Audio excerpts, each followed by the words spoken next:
Gemar Chatima Tova, a happy and healthy and sweet year to everyone. Let's take just a moment to underscore the urgency of our Shul's Yom Kippur appeal.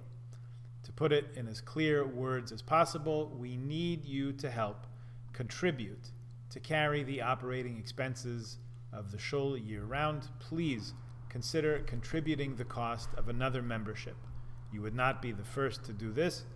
To allow us to cover the membership cost for a contribution for another family who, for whatever reason, is unable to contribute at that level. The board hopes that the membership contribution level that they've set is a minimum, not a maximum. So we hope and expect that those who can will contribute more, much more, because that is the need.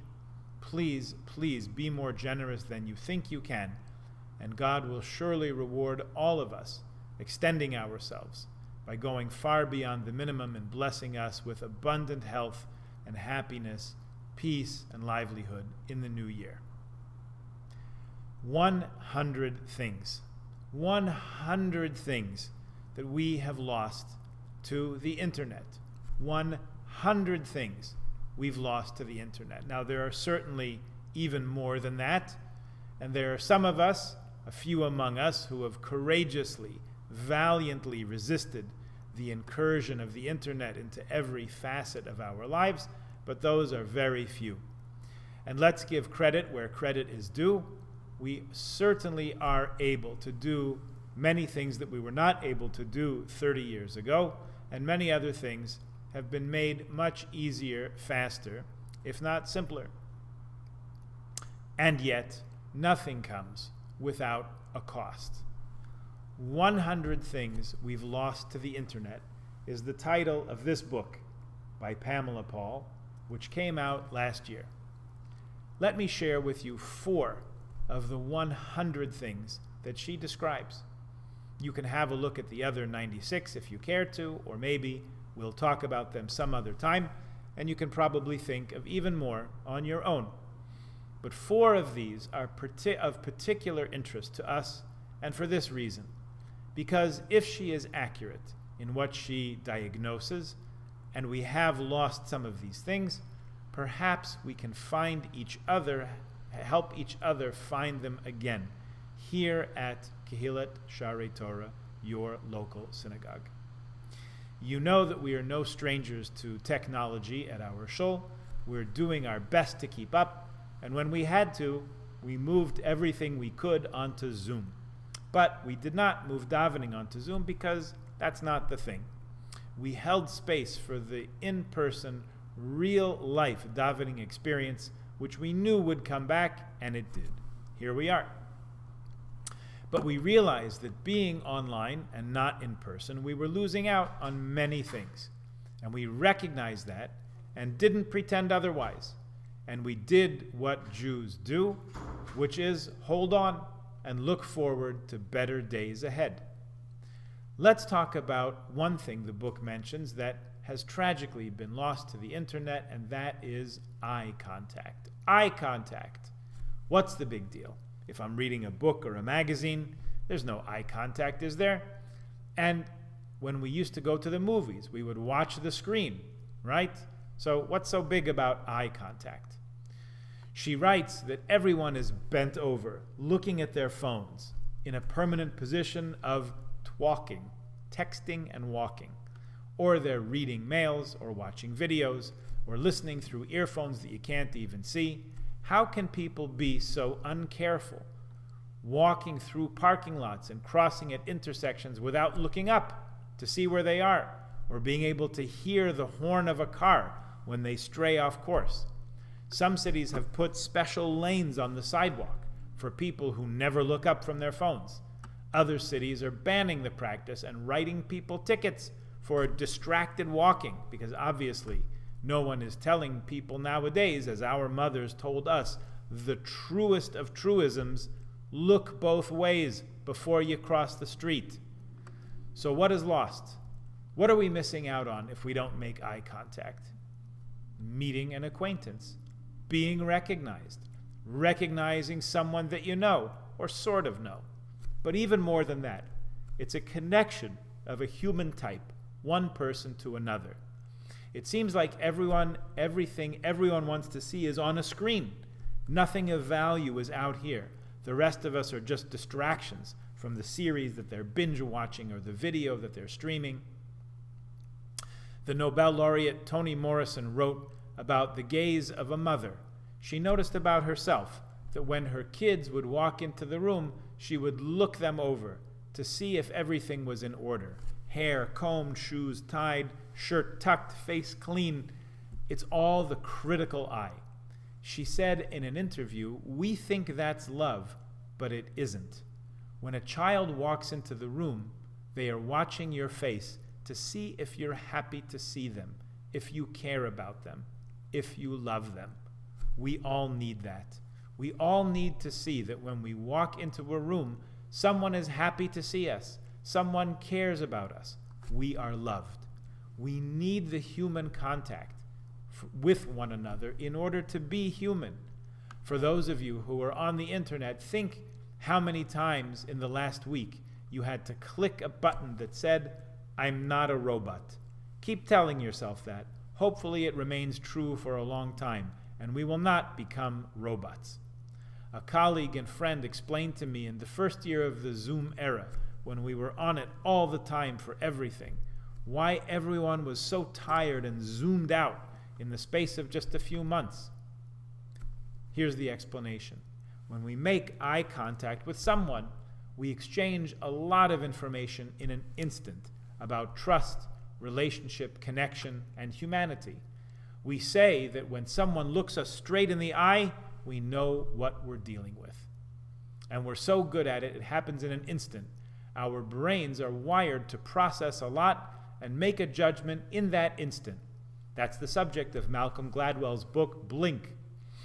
But on Zoom, it never happens. It's a great technology. You can see the person's face in front of you as you're having your conversation, and even better, their name is right there at the bottom of their image. So in case you forget their name, it's right there for you. Maybe one day we'll all have to wear name tags, as we'll have forgotten how to recall names. But here's the problem. You're looking at the image when you talk. They're looking at your image while you talk. And the camera is a little bit above where you're looking. So you never actually make eye contact because you'd have to look directly at the camera and then you wouldn't see the person. You'd be just looking at the camera like this. The link that we're missing, the connection, that instant of trust and shared humanity that happens in the first 2 or 3 seconds of a real live conversation never happens in an hour-long Zoom or an 8-hour day of Zoom conferences. Your eyes and your brain are searching for it because that's what eyes do. Your brain is hunting for the connection because that's what our brains do, and it never happens on Zoom. So your brain spends the whole hour trying unsuccessfully, desperately, to accomplish what we used to do in a half a second. So is it any wonder after an hour-long Zoom, after a full day or a week or a year, a couple years, we're mentally exhausted? Get off Zoom and come to shul. When we learn together and we look up from the book every couple of seconds to see who else is puzzled, when we schmooze at the Kiddush, when we stand around and talk with 2 or 3 people after a speaker or after a movie, we establish that essential human contact that's so nourishing to our souls and brains, that we need so much to make sure we remain human and not become robots. Another on Ms. Paul's list of 100 things we lost is private observances of holidays. She writes, quote, "Nobody other than your family and close friends were expected to celebrate holidays with you, and sometimes even they didn't care to join. Holidays were a private matter. The rituals and ceremonies that might mean something sacred, necessarily made them of limited use to outsiders." End of her quote. She says that the trend that everything has to be put online, or it didn't really happen, combined with the trend towards scrolling through other people's holiday celebrations, she mentions by name artfully filtered Seder plates, among other things, that puts holiday celebrations everywhere, which means nowhere. That's not our story here. What photos could really capture the feeling that goes on in shul? The feeling of anticipation we had when hearing the shofar last week, the feeling of shared grief and comfort we'll get in being together tomorrow for a Yizkor, that cannot be captured on film or video. It's so real. You have to be here to experience it. And even if we were to put our Chanukah latkes and our sufganiyot on the website, you have to be here in person to taste them, to smell them, to say nothing of the shmooze at the Kiddush, the joy of a bar mitzvah or a bris or a wedding. The feeling in the room cannot be preserved or captured, certainly not digitized and sent around the world through the satellite. That is the power and the reason why we come together. And here's another angle on the idea of private observance. Let's talk about a very private observance, which has a necessary public element to it. That is saying Kaddish, or commemorating a yortzeit. First of all, I want to thank Mark Waldman, who's been committed to saying Kaddish for a very long time in our minyan and has been a real inspiration to many of us, and who this past year set up a WhatsApp group so that our minyan has remained reliable ever since. Thanks to those committed minyanaires, and we're always happy to welcome new recruits, we've been going strong for more than half a year. May it last long.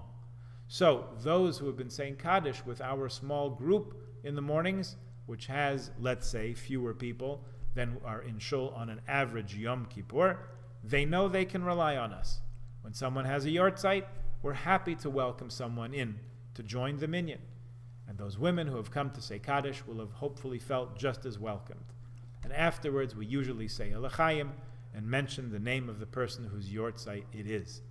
This private observance, which takes place in a very small community of the morning minyan, has not been lost for us in centuries. It was a bit of a challenge in the past few years, but now is back in full but modest spiritual power. And everyone who needs is welcome to partake. Third of 4, your attention span. Let me read the whole chapter. Sorry, did you say something? I am listening. Just hold on one sec. I have no idea what I've been doing for the last hour. What was that thing I was looking up? No, I did hear you. I swear, I just repeat that last part. I'm sorry. What were you saying? And the cartoon is very cute. Can you see it? I'll try to hold it up here. It's Einstein standing in front of a blackboard. Yeah, and it says E equals M, and then there's Einstein checking his messages on his phone. The virtual world has definitely tried its very best to rewire our brains, to tell us what to buy, and what to eat, and what to see, and what to want. Once a week we take a break. On Shabbos we turn off our phones, and we experience digital freedom. Oh, on Yom Kippur too, by the way. So please remember to leave your cell phones at home. Everyone you want to talk to is already here in shul. We take a break. We remember what it was to concentrate, to live with your own thoughts instead of someone else's thoughts for a while, and to listen to our own hearts and minds, and try to remember who we are and what we want. The books on prayer book reform in the last 200 years talk about shortening, cut, abbreviate. There can be no service short enough for the shortest attention span. So we invite people, when it's the right time, to close your book and close your eyes and open your soul a little bit and reflect on what's happening around us. It's more fun and less demanding to reflect on what's happening in the markets or in politics, so we do that instead of reflecting on ourselves. We're here on Yom Kippur, and it's a little longer than usual, and that's a bit of a spiritual exercise to see if we can focus and concentrate and really do something important without a 3-minute break every 4 minutes to watch a video or check emails or check the news feed. It's difficult, and it's getting harder the more the algorithm influences us. But on Yom Kippur, and Shabbat, that keeps us who we are. Just keep reminding yourself, I am not a robot. Last point we'll discuss, getting lost.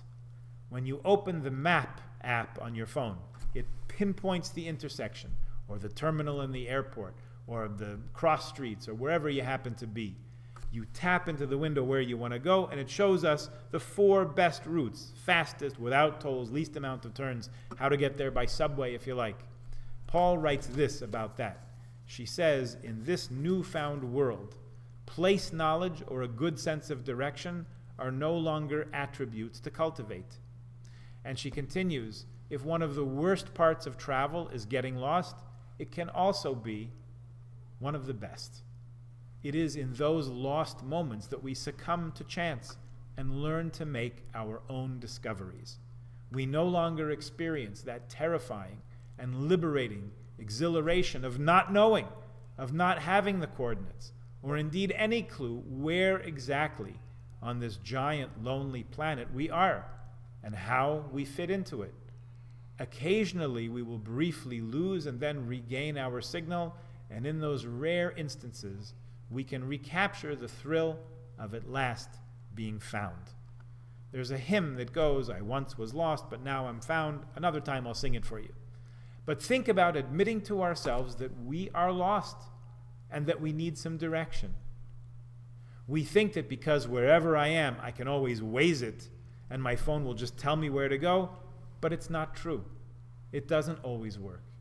We need to be able to admit that we don't always know where we are or how we got here or where we're going in life. They say that if you don't know where you're going, any road will get you there. Part of this 10 days of tshuva, which begins with Yom Kippur, the 10th day, which ends with Yom Kippur, the 10th day, is being honest enough with ourselves that not only is it possible that we don't know exactly where we are, but even more difficult a truth to accept, our phones cannot help us. We have to figure this out, and we need help. We have to ask others, where are we? What page are we on? Where are we going? But this much we know. If we're in shul, and we're here for Kol Nidrei, we're on the right track. We are headed somewhere. As we said on Shabbat, Shuva Yisrael ad Havaya Elokecha, return, O Israel, to God your God. Let's use the time of Yom Kippur to start finding our way again.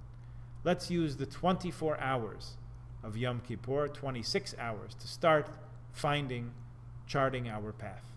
Let's use the next 2 weeks. It's so wonderful, so tremendous that everyone comes to shul for Kol Nidrei, for Yom Kippur. I hope people realize that there's no kiddush afterwards, no food. It's a little counterintuitive.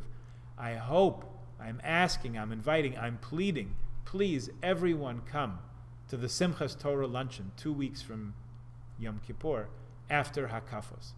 Just let the office know. You think Yom Kippur is fun, wait till you see Simchas Torah.